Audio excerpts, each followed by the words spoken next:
Daan nyo, wala nang ibang dahilan ng buhay kundi para kumilala tayo sa Diyos. Sumunod tayo sa Kanyang utos para makasama natin siya sa langit. Wala na pong ibang dahilan ng buhay. Wala namang kwenta ang buhay kung ikaw mayaman ka.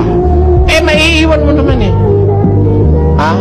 40 milyong hektarya ng lupa ang pag-aari mo. Titulo mo, ganyan kakapal ang dami. Pag namatay, kaanin mo yan. 1 metro kwadrado ka lang.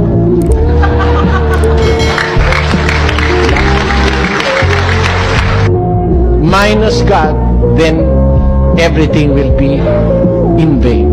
Alisin mo ang Diyos, wala na pong kwenta ang buhay. Wala nang sagot ang ibang tanong. Pag wala ang Diyos, minus God, then everything will fall down.